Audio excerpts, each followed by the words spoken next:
Je vous présente la table des conférenciers. Vous avez de gauche à droite Mme Joanne Hamel de la Coalition trifluvienne pour une eau très saine, M. Robert Duchesne de la CTETS, Mme Martine Châtelain de la Coalition Au Secours, M. Gilles Parent, naturopathe agréé et co-auteur du livre La fluoration, autopsie d'une erreur scientifique, Mme Mireille Gay, docteur en chimie. À la table des experts, vous avez M. Richard Arsenault, denturologiste, Dr. Jennifer Yarmolchuk, dentiste de la Clinique du Sourire, et M. Christian Linard, docteur en biochimie et professeur à l'UQTR. Dr. Pierre Larose, dentiste, est malheureusement absent, mais vous trouverez dans la pochette de presse sa lettre d'appui.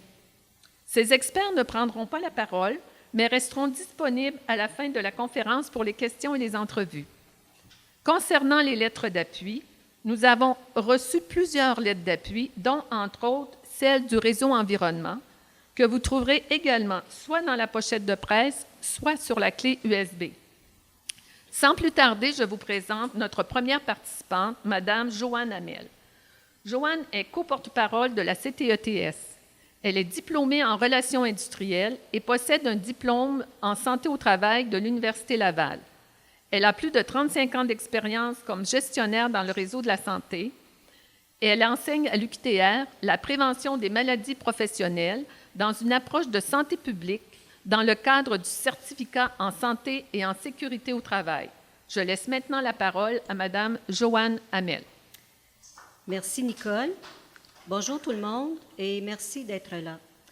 Nous vous avons conviés à cette importante rencontre ce matin pour vous informer de l'ampleur de la non-acceptabilité sociale de la fluoration de l'eau potable, non seulement à Trois-Rivières, mais ailleurs au Québec et dans le monde entier. Nous décrirons les différentes actions citoyennes, locales et nationales mises en place visant l'abolition de la fluoration de l'eau potable. Cette mesure dite de santé publique est illégale, non éthique, ayant un impact sur la santé humaine, animale et sur l'environnement. C'est un traitement médical sans consentement qui contrevient au jugement de la Cour suprême du Canada, à la Charte des droits et libertés de la personne, au Code civil et au Code de déontologie des médecins du Québec. Nous dénonçons aujourd'hui tout le mépris et l'arrogance du maire de Trois-Rivières, M. Yves Lévesque, et de certains de ses conseillers qui refusent toujours d'écouter leurs concitoyens en répétant « le débat est clos ». Pire, en traitant d'extrémistes et d'incompétents les experts, les chercheurs, les professionnels de la santé qui rejettent la fluoration de l'eau. Ajoutez à la voix du maire les propos méprisants du président de l'Ordre des dentistes du Québec, Dr. Dolman, nous accusant d'enfiroiper la population par la désinformation.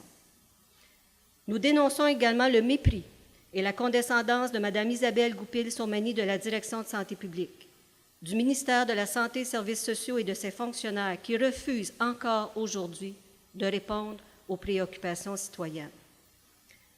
Et nous avons appris dans les médias hier et ce matin dans le Nouvelliste, ils ne tiennent absolument pas compte de l'acceptabilité sociale, alors que c'est une recommandation de la Commission parlementaire d'avril 2013 de vérifier l'acceptabilité sociale avant d'instaurer une telle mesure. Nous dénonçons également l'indifférence de la ministre déléguée en santé publique, Mme Lucie Charlebois, envers les citoyens de Trois-Rivières, en ignorant plus de 14 453 citoyens qui refusent à ce jour l'imposition d'une telle médication. La santé publique continue, malgré la non-acceptabilité sociale de cette mesure, à gaspiller les fonds publics pour réaliser des études en utilisant nos enfants comme des cobayes. Sans en connaître toutes les modalités, nous avons appris que Santé publique enclenchera une vaste enquête à l'automne prochain sur la santé bucco-dentaire et ce, financée à même les fonds publics. Nous pouvons d'ores et déjà présumer que la fluoration de l'eau potable sera une des mesures de prévention dont on en fera la promotion. C'est inacceptable. C'est inacceptable qu'en période d'austérité, le gouvernement gaspille ainsi de façon éhontée les fonds publics. Le gouvernement a injecté plus d'1 million de dollars, et ce, seulement à Trois-Rivières. Une subvention de 800 000 dollars pour la modernisation des équipements de traitement de l'eau. 50 000 à 60 000 qui seront dépensés annuellement pour gérer ce produit chimique toxique. Un budget de 180 000 dollars a été alloué en santé publique pour faire la promotion de la fluoration de l'eau. 125 000 dollars pour la réalisation d'une étude pour démontrer que la fluoration est efficace. Et combien en coûtera ce sondage enquête qui sera fait par une firme indépendante à l'automne prochain? Pour fluorer l'eau de Trois-Rivières, il en coûtera plus d'1 million de dollars aux contribuables. Pour fluorer les municipalités du Québec, il en coûtera 300 millions. C'est inacceptable. Enfin, nous exprimons notre très grande déception suite au dépôt de la pétition le 4 mai dernier au bureau du député Marc H. Plante. La pétition fut déposée à l'Assemblée nationale le 13 mai dernier et jamais, et je dis bien jamais, nous n'en avons été informés. Pire, ce dépôt à l'Assemblée nationale n'a fait l'objet d'aucune saisie de pétition par les députés de l'opposition. Elle est passée sous silence. 10 441 citoyens qui ont signé la pétition. On méprise la population car il n'y a eu aucune consultation citoyenne. On méprise la population car on ne tient pas compte de l'acceptabilité sociale. On méprise la population car on continue le gaspillage éhonté des fonds publics pour nous faire avaler de force ce produit chimique toxique. La population est prise en otage par la santé publique. La population est prise en otage par le conseil municipal. La population continuera à dire non à la fluoration de l'eau potable. Merci. Merci, Joanne. Notre prochain participant, M. Robert Duchesne, co-porte-parole de la CTETS, infirmier à la retraite et ex-président cofondateur du Mouvement Vert Mauricie, est aussi très impliqué et dénonce également cette méthode qu'est la fluoration de l'eau à Trois-Rivières. Voici donc M. Robert Duchesne. Bonjour tout le monde. Depuis 2012, l'histoire de la fluoration au Québec est une véritable saga de duperie et de mépris envers la population, inspirée par une volonté absolue de l'imposer à tout le monde à tout prix, à tous les citoyens, même quand c'est contre leur gré, même quand c'est à leur insu. De nombreux faits le prouvent. Je vous invite à consulter la portion écrite de mon exposé qui est dans la pochette pour plus d'explications et de références. Je vous fais un bref historique de ce mépris-là, quelques éléments. On commence par la commission parlementaire de 2013 sur la fluoration, qui était censée être une consultation publique et une mise à jour des connaissances, et qui ne fut finalement qu'une campagne stratégique de promotion, de propagande et de manipulation. 27 mémoires sur 31 se prononçaient contre la fluoration, qui ont été tassées du revers de la main par le gouvernement. Par la suite, il y a eu le refus du maire Lévesque de Trois-Rivières de consulter la population, un refus catégorique qui a été suivi par un dénigrement systématique des opposants qu'il traite d'extrémistes, voire même de criminels, ce qui n'est pas rien. Il a dit que les gens qui signent la pétition sont des gens qui signent n'importe quoi. Comme l'a dit ma collègue Joanne, il y a eu le président, M. Dolman, de l'Ordre des dentistes, qui déclare la population incapable de distinguer le vrai du faux et que, par conséquent, le gouvernement doit leur imposer la fluoration. Il traite les opposants d'enfiroipés. Des enfiroipés, tous ces gens-là. La directrice de santé publique, Mme Goupil-Sormani, qui considère les opposants comme mal informés, qui invite les citoyens dans les médias à lui poser des questions sur la fluoration, mais qui a été incapable pendant 7 mois de répondre ne serait-ce qu'à une seule question que la CTETS lui a posée au nom de la population. La directrice sait très bien que toutes les questions ont été posées et que seules les réponses manquent à l'appel. Doublement méprisant est le fait que la Direction de santé publique envoie promener les citoyens vers la ville sous prétexte que c'est la ville qui a pris la décision, comme si elle ignorait que la ville renvoie les citoyens vers la DSP sous prétexte que c'est la DSP qui en fait la promotion. Les deux créent ainsi une sorte de no man's land dans lequel le citoyen n'a aucune place, aucune tribune. Le 4 mai 2015, la CTETS confie au député M. Plante une pétition, 10 441 signataires à ce moment-là. On nous affirme qu'on serait informé du moment du dépôt à l'Assemblée nationale et de la procédure qui sera suivie. À la mi-juin, on apprend que la pétition a été déposée à l'Assemblée nationale le 13 mai, sans nous en informer. La seule réponse du gouvernement à la pétition est une lettre non datée, une lettre courriel, signée par la ministre déléguée à la Santé publique, Mme Lucie Charlebois. La seule mention qui est faite de la pétition dans cette lettre d'environ 2 pages est le fait qu'elle a été déposée. Le reste de la lettre est une apologie de la fluoration avec un argumentaire totalement obsolète et sans aucun référencement. Pas un seul mot de la ministre sur la signification et la représentativité de la pétition, pas un seul mot à l'adresse des initiateurs et des signataires de la pétition. Il est tentant de croire que la pétition fut déposée en catimini sans que les citoyens en soient informés, de façon à ce qu'ils ne puissent être présents et ne puissent en informer les médias. 2 extraits significatifs de la lettre de Mme Charlebois. Pardon.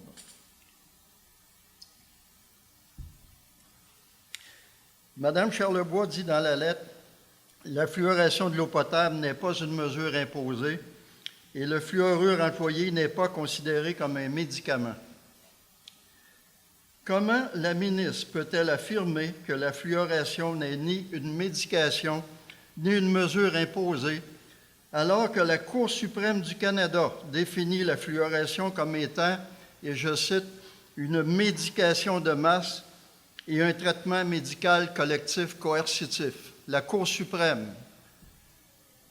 Comment peut-elle affirmer que la fluoration n'est pas imposée, alors qu'elle est confrontée à une pétition citoyenne de 14 500 signataires qui s'y opposent, nombre sans cesse en croissance grâce à la mobilisation citoyenne? Et comment la ministre peut-elle avoir l'impudence d'évoquer la commission de 2013 comme ayant apporté un nouvel éclairage sur la fluoration, alors qu'elle devrait savoir que cette commission fut un déni et un détournement de démocratie et une démonstration éhontée de mépris envers les citoyens et les experts venus témoigner. Une étude, fluoration, sur la fluoration, pour contourner l'opposition citoyenne. En mai et juillet dernier, la directrice de la santé publique, Mme Goupil-Sormani, annonçait dans les médias la tenue d'une étude sur l'efficacité de la fluoration sur la santé bucco-dentaire des enfants de Trois-Rivières. De nombreuses contradictions et ambiguïtés entachent l'annonce de cette étude. Premièrement, une pseudo-suspension de la fluoration est annoncée en même temps. Une suspension temporaire qui n'est en fait qu'un possible délai engendré par la première phase de l'étude en question qui sera d'étudier l'état de santé bucco-dentaire d'enfants non fluorés. Avant même le début de l'étude, dans le Nouvelliste du 25 mai, la DSP, la Direction de santé publique, et la Ville en annoncent déjà les conclusions en déclarant que ces résultats démontreront le bien fondé de la position des promoteurs et la fausseté argumentaire des opposants. Troisième élément. D'une part, la santé publique affirme depuis 2 ans que toutes les études confirment l'efficacité et l'innocuité de la fluoration, ce qui est faux. Dans ce cas-là, quelle serait l'utilité de faire une nouvelle étude si vraiment toutes les études démontrent l'efficacité et l'innocuité? D'autre part, pour justifier son étude, elle déclare que les études de référence datent de 25 ans et sont donc obsolètes. Mais du même souffle, elle affirme que la fluorescence est fondée sur des données sûres et convaincantes et est par conséquent sécuritaire pour les enfants qui serviront de cobayes. Alors que le gouvernement impose des coupes drastiques de financement dans tous les services à la population, il projette de dépenser 125 000 $ pour une étude dont les promoteurs eux-mêmes proclament à la fois l'utilité et l'inutilité de façon incroyablement ambiguë et contradictoire. En plus de ces anomalies criantes, voici d'autres motifs de dénoncer la tenue de cette étude. On veut d'abord imposer à toute la population l'ingurgitation d'un produit chimique qualifié par le fournisseur lui-même de toxique et d'impropre à la consommation humaine. La CTETS n'invente rien quand elle le dit. On veut imposer la fluorescence à toute la population dans le but d'étudier seulement un échantillon de la population, ce qui est d'une ahurissante incohérence en matière de recherche scientifique. De plus, alors que la santé publique a besoin du consentement des parents pour étudier l'état de santé bucco-dentaire de leurs enfants, elle prétend ne pas avoir besoin de leur consentement pour leur faire ingurgiter le produit dont on veut étudier les effets sur leur dentition, et ceci sous prétexte que la fluorescence n'est que l'application d'une mesure de santé déjà éprouvée et n'est pas une médication, alors que la Cour suprême définit la fluorescence comme étant une médication de masse et qu'un nombre croissant de scientifiques, professionnels et experts dénoncent la fluorescence comme étant inutile, nuisible et illégale. Ça se trouve dans les mémoires qui ont été présentées. Inutile, nuisible et illégale. Alors que les promoteurs de la fluorescence dénigrent l'objectivité d'une étude récente établissant un lien possible entre fluorescence et problèmes de la glande thyroïde, sous prétexte que l'un des trois auteurs s'est déjà prononcé contre la fluorescence, ils se targuent maintenant de confier l'organisation d'une étude sur les effets de la fluorescence à un chercheur qui, de par ses fonctions, est associé étroitement à l'Ordre des dentistes du Québec, un des principaux promoteurs de la fluorescence. La santé publique prétend que l'étude annoncée clarifiera totalement tout le dossier une fois pour toutes. Or, elle ne portera que sur la santé bucco-dentaire,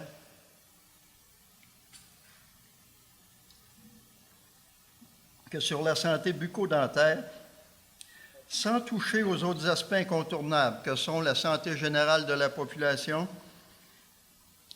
les aspects juridico-éthiques, économiques, écologiques et par-dessus tout, l'acceptabilité sociale de ce traitement, laquelle devrait prioritairement être au cœur de toute démarche concernant la fluorescence, telle que le recommandait la Commission de 2013. On ignore pour l'instant si l'étude comportera un volet toxicologique, ni si elle tiendra compte de tous les paramètres autres que l'apport en fluorure via l'eau potable. Mais le principal motif de dénonciation de cette étude est que la deuxième phase de cette étude, qui consistera à suivre une cohorte d'enfants fluorés sans le consentement des parents, afin d'en observer les effets sur leur santé bucco-dentaire, cette deuxième phase durera nécessairement plusieurs années, ce qui équivaut à mettre la population devant un fait accompli, durable et imposé.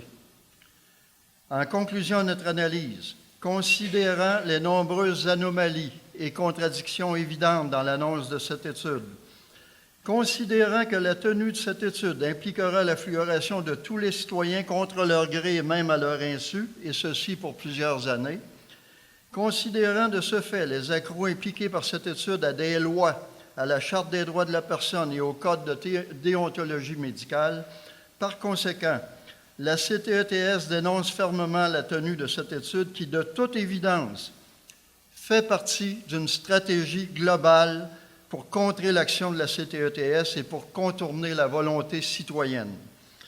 Maintenant que l'évidence de l'opposition citoyenne est manifeste, on veut encore une fois la contrer en déniant l'existence, la signification et la représentativité de la pétition et en méprisant et dénigrant ses auteurs et ses signataires.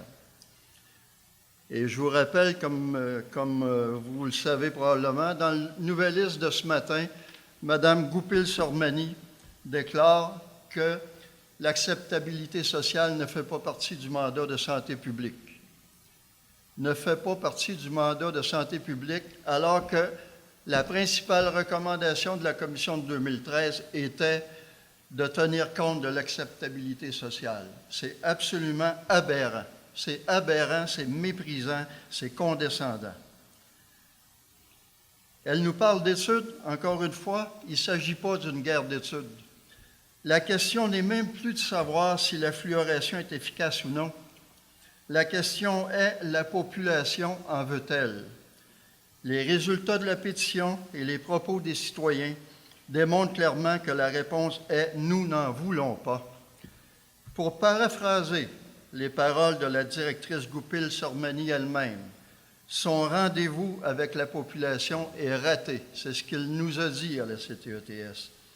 Le temps des rendez-vous est passé. C'est maintenant le temps de prendre acte de la volonté citoyenne et de la respecter en agissant en conséquence, c'est-à-dire en abolissant le programme de fluoration, non seulement à Trois-Rivières, mais partout au Québec, et en proposant des alternatives socialement plus acceptables. En matière de fluoration, c'est là le seul rendez-vous possible entre les gestionnaires de la chose publique et les citoyens. Et ce rendez-vous ne concerne désormais plus la direction de santé publique. Ce rendez-vous concerne les citoyens et les élus de bonne volonté, de bon sens et de bonne foi. Les élus municipaux soucieux d'être à l'écoute de leurs concitoyens et de les représenter, plutôt que de s'opposer à eux et de leur imposer un traitement médical dont ils ne veulent pas. La CTETS est confiante et consciente que de tels élus siègent au Conseil de ville de Trois-Rivières. En conclusion, posons-nous ensemble la question, qui sont les opposants à la fluoration? Selon le maire de Trois-Rivières, il serait des imbéciles qui signent n'importe quoi, des imbéciles. Selon la directrice de santé publique, des ignorants mal informés. Selon le président de l'Ordre des dentistes, des enfiroipés qu'on peut berner facilement. Eh bien, je vais vous dire qui sont les opposants à la fluoration. Nous allons vous le dire.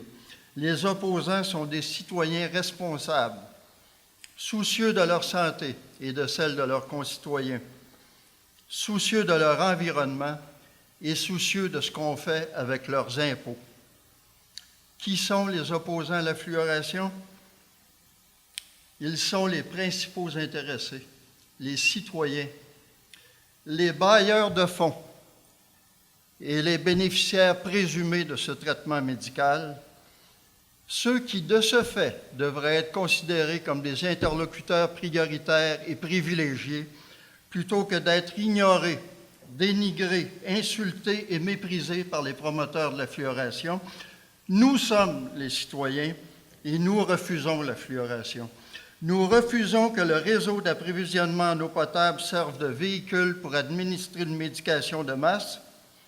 Nous refusons qu'on nous impose un traitement médical, point final. Merci. Merci, Robert.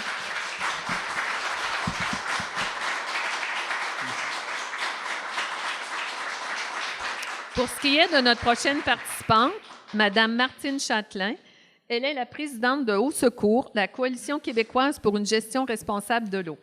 La mission de la coalition est de revendiquer une gestion responsable de l'eau tenant compte de l'équité, l'accessibilité, la santé publique, le développement viable et la souveraineté collective de ce trésor national.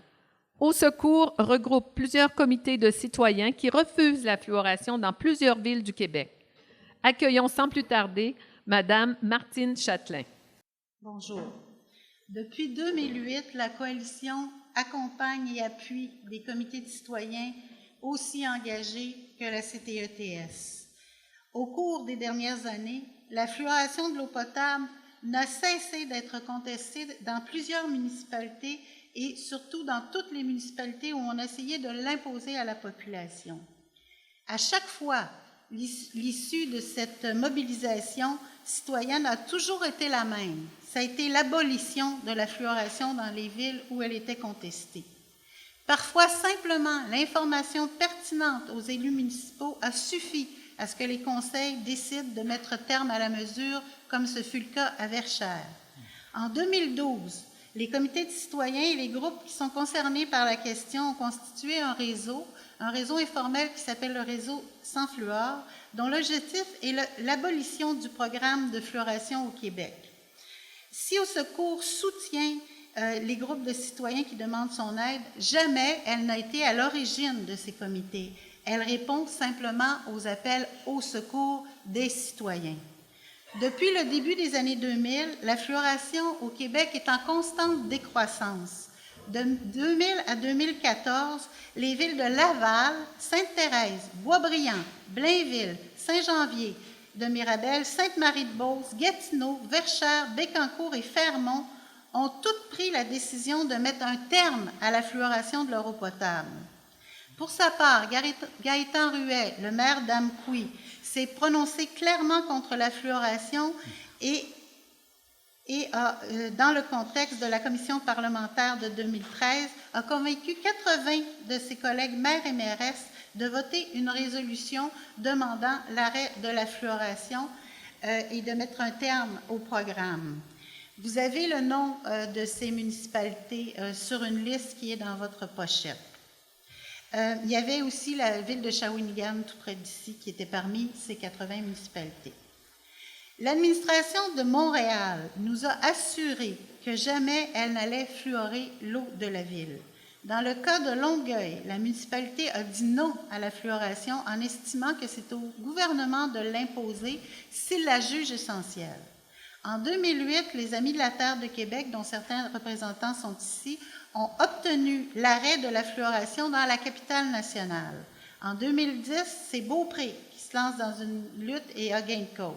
La même année, le maire de Saguenay recule devant une forte résistance et une forte pression populaire contre la fluoration. C'est aussi une bonne année parce que c'est l'année où le très actif comité de citoyens Au courant de Montjoly a fait appel à la coalition Au secours pour les aider à empêcher la municipalité de fluorer. Et le projet a en effet été abandonné en 2013. Plus près de nous, en 2014, c'est la victoire du regroupement citoyen pour une eau très saine de Richmond, dont il y a aussi des personnes qui sont ici aujourd'hui, qui obtient la tenue d'un référendum pour l'abolition de la fluoration. Ce référendum fut gagné haut la main suite à leur travail exceptionnel de sensibilisation de la population.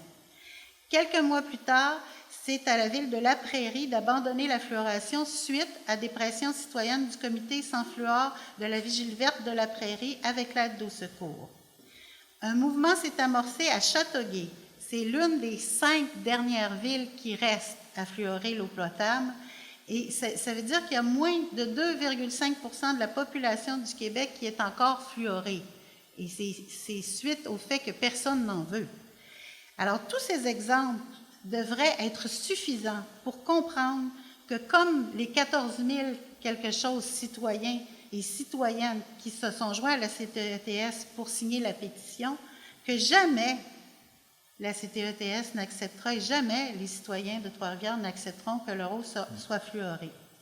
De toute évidence, le programme de fluoration ne rencontre pas d'acceptabilité sociale nulle part où on essaie de l'imposer. Dans le cas de Trois-Rivières, c'est l'exemple parfait que la mobilisation citoyenne d'une population bien informée trouve inconcevable qu'on persiste à vouloir imposer une mesure qu'ils considèrent inacceptable. Les efforts déployés par la CTETS sont donc beaucoup plus qu'une lutte locale de Trois-Rivières, c'est le respect de la volonté populaire à l'échelle nationale dont il est question. La CTETS peut compter sur l'appui, le support et l'aide de tous les autres comités de citoyens, groupes et citoyens qui, partout au Québec, refusent qu'on ajoute à leur eau potable un produit chimique industriel impropre à la consommation humaine. Merci. Merci, Martine. Notre 4e participant est nul autre que le co-auteur du livre « La fluoration, autopsie d'une erreur scientifique ». D'ailleurs, les livres sont disponibles pour les journalistes à la sortie. Monsieur Gilles Parent. Il est naturopathe agréé depuis 1972. Depuis 1970, M. Parent scrute à la loupe les aspects scientifiques, environnementaux et légaux de la fluoration. Il est un des porte-paroles scientifiques pour le Front commun pour une eau saine, pour le regroupement des citoyens et citoyennes pour une eau saine à Richemont et celui de la Coalition au secours. Il a été impliqué dans la cessation ou le rejet de la fluoration dans plusieurs villes du Québec, ainsi qu'en Ontario, au Nouveau-Brunswick et à Prince George, en Colombie-Britannique. Il a préparé et présenté pour le Front commun pour une eau saine le plus volumineux et le plus documenté mémoire à la Commission parlementaire sur la santé, parlementaire de la santé sur la fluoration en avril 2013, en collaboration avec plusieurs experts scientifiques. J'invite M. Gilles Parent à prendre la parole. Bonjour, Mesdames et Messieurs. J'aimerais commencer en vous parlant de l'absurdité de la fluoration de l'eau potable. C'est la première chose qui m'a sauté aux yeux lorsque je me suis penché sur les aspects scientifiques de la fluoration de l'eau et avant d'écrire mon livre « L'inconséquence de la fluoration » en 1975. En effet, il est absurde d'administrer un médicament ou un élément nutritif sans en contrôler la dose, sans connaître ni le patient, ni son état de santé, ni ses besoins, ni son apport en fluorure de toutes les sources, ni son environnement, et sans son consentement au traitement. L'opposition à la fluoration de l'eau n'est pas l'affaire d'un petit groupe d'illuminés de Trois-Rivières. Nous sommes tout un réseau international, je souligne réseau international, de scientifiques, dont de nombreux experts ayant publié sur la fluoration de l'eau et les fluorures, des médecins, des dentistes, des biochimistes, des chimistes, des toxicologues, des environnementalistes et des avocats. Pas seulement au Québec, mais aussi au Canada, aux États-Unis, en Angleterre, en Irlande, en Europe, en Australie, en Israël, en Inde et aussi en Nouvelle-Zélande. Tous des professionnels qui non seulement ont fouillé toute la littérature scientifique sur la fluoration, mais l'ont analysée, décortiquée, critiquée, parmi lesquels mes auteurs de la fluoration autopsie d'une erreur scientifique, le Dr Pierre-J. Morin, Ph.D. en médecine expérimentale et ex-directeur de la recherche à l'hôpital Laval, et maître John Remington Graham, qui a gagné aux États-Unis 3 gros procès sur la question de la fluoration de l'eau. À ces scientifiques se joignent dans le monde environ 1 millier de regroupements de citoyens informés, comme la Coalition trifluvienne pour une eau très saine, comme la Coalition au secours, mais aussi des regroupements de professionnels comme le Réseau Environnement. Et au Canada, nous avons Canadian Opposed to Fluoridation, les Canadiens opposés à la fluoration, et c'est ainsi dans 31 pays restants qui prônent encore la fluoration. Notez que seulement 2 % de la population de l'Europe a recours à la fluoration de l'eau. Aux États-Unis, il y a Fluoride Action Network qui travaille d'une façon coordonnée aux États-Unis, mais aussi à travers le monde, en collaboration avec les autres réseaux nationaux, ainsi en Angleterre, en Irlande, en Australie, en Nouvelle-Zélande. Vous pouvez trouver la liste en annexe dans le document, dans la pochette de presse. Alors, quelle est la situation de la fluoration de l'eau dans le monde? Au Québec, la fluoration a grandement reculé, puisqu'il ne reste que 5 municipalités encore qui ont recours à la fluoration de l'eau. Au Canada, le pourcentage est passé de 45 % à moins de 30 % présentement.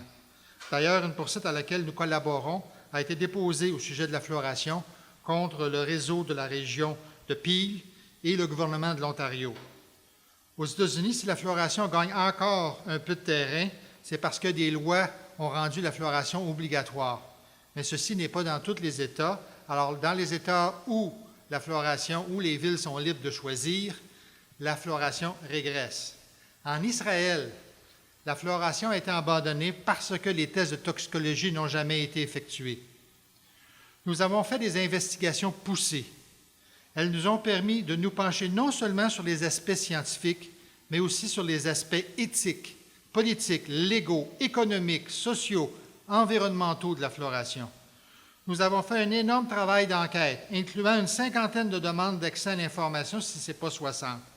Nous les avons envoyées au ministère de la Santé et des Services sociaux, à la Direction de la santé publique, à l'Institut national de la santé publique, au laboratoire de l'Institut national de la santé publique, au ministère du Développement durable, de l'Environnement et de la lutte contre les changements climatiques, à Environnement Canada, aux municipalités qui fleuraient ou qui fluorent encore l'eau potable, et aux ordres professionnels de la santé, ainsi qu'une dizaine de pétitions qui sont des demandes d'accès à l'information au commissaire à l'environnement du Bureau du vérificateur général du Canada. Et vous pouvez trouver une bonne partie de ces pétitions et de ces demandes d'accès à l'information dans votre pochette de presse électronique sur la clé USB. Leur but était de connaître exactement la nature légale des produits chimiques de fluoration, de connaître la réglementation qui contrôle ces produits utilisés dans un but avec une allégation thérapeutique, de préciser l'imputabilité de chacun de ces organismes ou ministères, de connaître les mécanismes de surveillance de la qualité des produits de fluoration et les processus de contrôle, de connaître le coût exact de la fluoration, équipement, gestion et produits. Ce que nous avons appris, c'est qu'aucun gouvernement supérieur n'est imputable pour l'efficacité ou l'innocuité des produits chimiques de fluoration. Selon le protecteur du citoyen, les municipalités en portent toute la responsabilité légale et les municipalités l'ignorent. Les produits de fluoration seraient des produits chimiques de traitement de l'eau utilisés illégalement dans un but thérapeutique de prévenir et de réduire une maladie chez l'humain.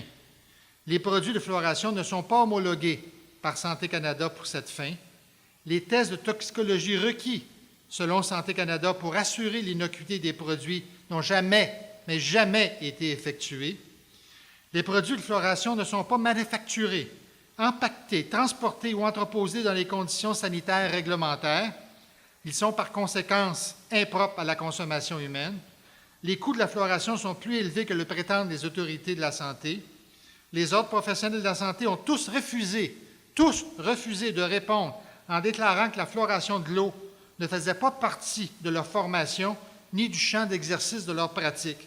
Pourtant, ils appuient la fluoration qui est un acte professionnel. Aucun organisme et aucune autorité ne semble habilité à fournir les réponses demandées.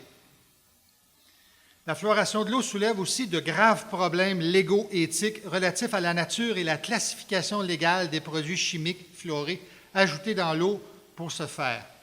Il est important de savoir que la classification légale d'un produit détermine le rôle et la fonction de ce produit et les règles et les lois auxquelles ces produits sont strictement soumis. Par exemple, selon la loi des aliments et drogues, seule la classification de médicaments ou de produits de santé naturelle peuvent prétendre servir à la prévention ou au traitement d'une maladie telle la carie dentaire. Seuls les médicaments ou les produits de santé naturelle peuvent avoir une allégation thérapeutique. Alors, quelle est la nature réelle des produits chimiques de la fluoration?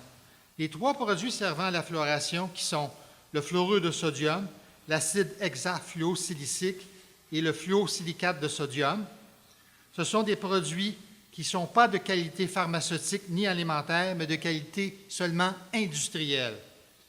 Ce sont des sous-produits principalement de l'industrie lourde des engrais phosphatés.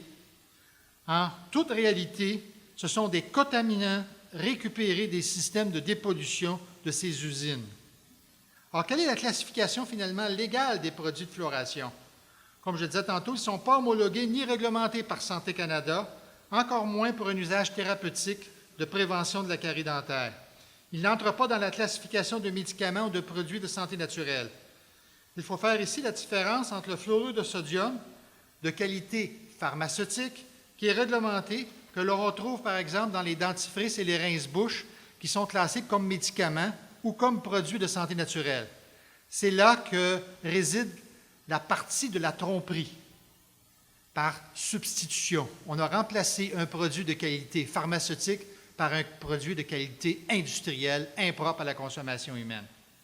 Seuls les médicaments et les produits de santé naturelle peuvent permettre une allégation thérapeutique telle qu'elle à la prévention de la carie dentaire. Les produits de fluoration ne sont pas non plus réglementés par Santé Canada comme source d'un minéral pour la fortification des aliments, ce que prétend la santé publique. Seul le fluorure de sodium de qualité pharmaceutique peut l'être. Cette classification ne permet pas non plus de faire des allégations thérapeutiques. Santé Canada prétend que les produits de fluoration sont classés comme produits de traitement de l'eau. Pourtant, ils ne servent absolument pas à rendre l'eau potable. Tous savent qu'ils visent essentiellement à traiter la population contre une maladie, la carie dentaire. En tant que produit de traitement de l'eau, par leurs conditions insalubres de fabrication, ils ne peuvent pas servir légalement de source alimentaire de fluorure. Ils sont par conséquent impropres à la consommation humaine. Alors, que sont les produits selon Environnement Canada? Ils sont classés par Environnement Canada comme produits toxiques et dangereux. Voir la demande d'accès à l'information 2015 à Environnement Canada sur votre clé USB. Savez-vous que les lois sur les aliments et drogues interdisent d'ajouter des poisons, donc des produits toxiques et dangereux, ou des substances impropres à la consommation humaine? L'eau est un aliment. À voir l'annexe, les articles 3 et 4 de la Loi sur les aliments et drogues qui déterminent et définissent l'interdit de ces ajouts-là. Les produits de traitement de l'eau doivent répondre à des normes. Or, la norme de la National Sanitation Foundation Standard 60, qui s'applique dans ce cas, exige une revue complète des tests de toxicologie afin d'en démontrer l'innocuité de la substance. Santé Canada affirme que ces tests sont requis pour respecter la norme. Aucune autorité, qu'elle soit fédérale ou provinciale, n'est en mesure de fournir les tests de toxicologie requis. Aucun test n'a jamais été effectué sur les produits de la fluoration. Conséquemment, les produits de fluoration ne sont pas conformes à la norme NSF Standard 60. Ils contreviennent aux règles de la norme et au règlement sur l'eau potable du Québec. Donc, en conséquence, ils sont illégaux. La fluoration est-elle contraire à l'éthique et à la déontologie médicale? Administrer un médicament non homologué, non testé, insalubre, impropre à la consommation humaine, par conséquent de nature illégale, à des patients est contraire aux règles élémentaires de l'éthique médicale et au code de déontologie. Le faire sans leur consentement individuel l'est encore plus. La fluoration est-elle contraire aux chartes des droits et libertés? Administrer une substance dans un but thérapeutique sans le consentement éclairé du patient contrevient à la Charte des droits de la personne du Québec, à la Charte des droits et libertés du Canada et au Code de Nuremberg, signé par Santé Canada. Même nos droits fondamentaux sont méprisés. En conclusion, toutes les autorités nous ont caché tous ces faits, tout ce temps et encore aujourd'hui. Nous sommes outragés. Nous connaissons mieux le dossier de la fluoration que les experts de la Direction de la santé publique et les ordres professionnels. Nous avons posé plus que 120 questions fondamentales sur les différents aspects de la fluoration au ministre de la Santé et des Services sociaux et à la Direction de la santé publique, sans qu'ils fournissent la moindre réponse satisfaisante. Et encore, on avait au moins eu une réponse. Ils avaient promis la transparence, de répondre à l'inquiétude de la population, force de constater qu'ils ne le peuvent pas. L'opposition de la fluoration ne cessera de grandir en ampleur et en organisation, autant sur le plan scientifique que sur le plan légal. Je vous remercie beaucoup de votre attention. Merci, Gilles. Je vous présente maintenant notre dernière participante, Mme Mireille Gay, docteure en chimie organique de l'Université de Sherbrooke. Elle a présenté à 2 occasions, en 1988 et en 2013, une mémoire contre la fluoration de l'eau. À la commission parlementaire, comme aux audiences publiques de la Ville de Montréal en 1988, elle a soutenu que cette mesure est nocive, dangereuse et inutile. Écoutons maintenant l'exposé de Mme Mireille Gay. Mesdames, Messieurs, vous avez certainement entendu le terme de controverse scientifique au sujet du fluorure dans l'eau potable. En tant que scientifique rompu à la pratique de la chimie et de la biochimie, j'affirme qu'il n'y a aucune controverse, aucun désaccord entre les chercheurs ayant examiné objectivement et en appliquant les principes, les critères de la méthode scientifique. Il n'y a aucun désaccord à ce sujet. Leurs conclusions sont unanimes. Le fluorure dans l'eau potable ne protège pas les dents. Le fluorure n'est pas un élément indispensable au corps humain. Le fluorure n'est utile à aucune enzyme et par contre, il nuit à plusieurs de ces enzymes et certaines importantes. Le fluorure est plus toxique pour les personnes mal nourries que pour les autres. Toutes les formes de vie souffrent à des degrés divers de la présence de fluorure dans l'eau. Les preuves que le fluorure ne protège pas les dents, ni rien d'autre d'ailleurs, elles viennent de plusieurs chercheurs de différentes spécialités, épidémiologie, biochimie, physiologie, toxicologie, médecine, écotoxicologie. Comme l'a dit Gilles Parent, elles viennent de scientifiques appartenant à plusieurs pays sur plusieurs continents, Autriche, Nouvelle-Zélande, Australie, Danemark, Russie, Japon, France, États-Unis, Canada, Québec aussi. Elles s'étendent sur des décennies. Il y avait déjà des preuves de l'inutilité du fluorure dès 1950. Il s'en est accumulé après 1970 et elles continuent de s'amonceler encore maintenant.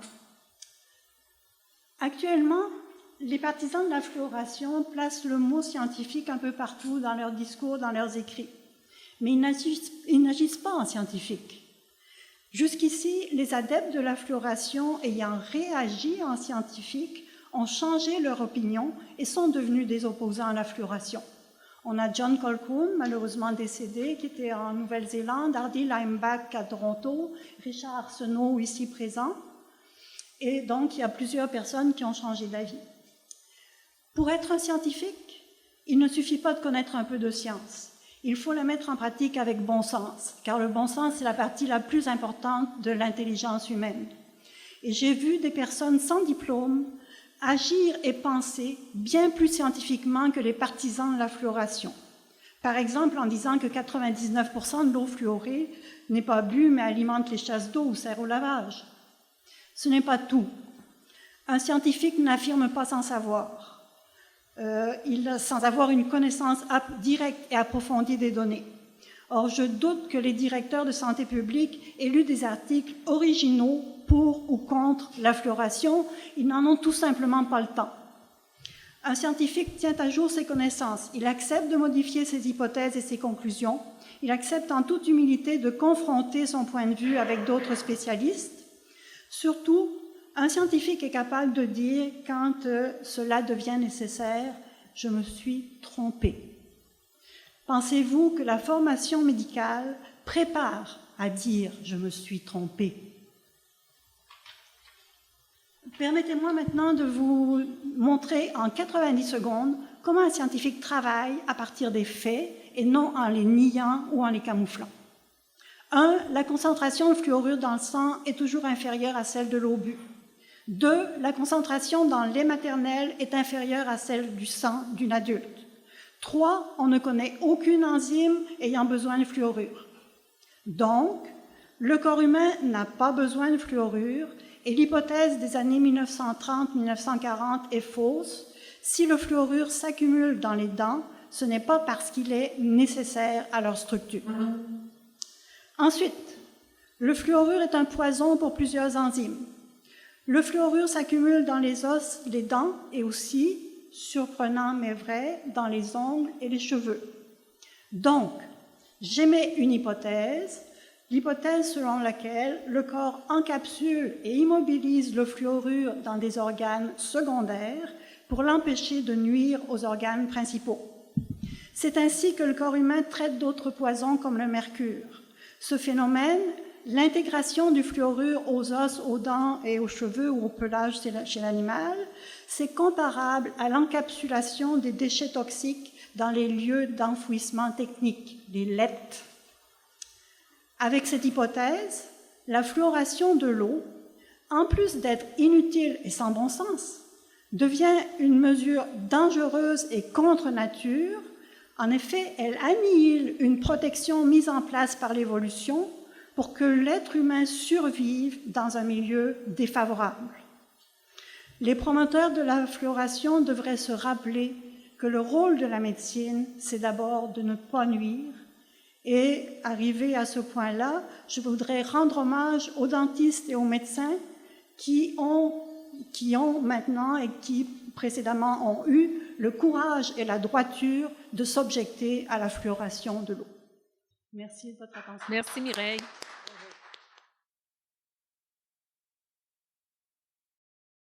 Évidemment, l'industrie des produits chimiques, particulièrement l'industrie des engrais phosphatés, mais aussi de l'uranium, a un déchet industriel dont ils ne peuvent pas complètement l'utiliser pour d'autres fins.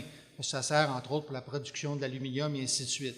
Alors, au départ, c'est eux autres qui ont financé la recherche sur la question de la fluoration de l'eau pour essayer de contrer les poursuites qu'ils avaient contre la contamination environnementale. Et ils ont financé, alors il y a tout un document qui a été obtenu par la loi de l'accès à l'information et qui a été libéré dernièrement aux États-Unis, qui souligne qu'il y a un lien entre l'industrie et le projet de la fluoration de l'eau. Donc, il y a une question financière derrière. Sauf que la plupart des médecins, la plupart des dentistes, tout ça, ont cru, et moi aussi j'ai cru, et bien d'autres aussi ont cru, que le fluorure était un élément nutritif essentiel à la santé humaine, et on a pensé que ça pouvait être très efficace contre la carie dentaire, et on s'est tous trompés. Et c'est normal de se tromper en sciences, mais aujourd'hui, la recherche a démontré que ça avait énormément de répercussions nuisibles sur la santé. Merci. Merci, Jean-François. Alors, c'est ce qui clôt notre conférence de presse. Merci beaucoup, tout le monde.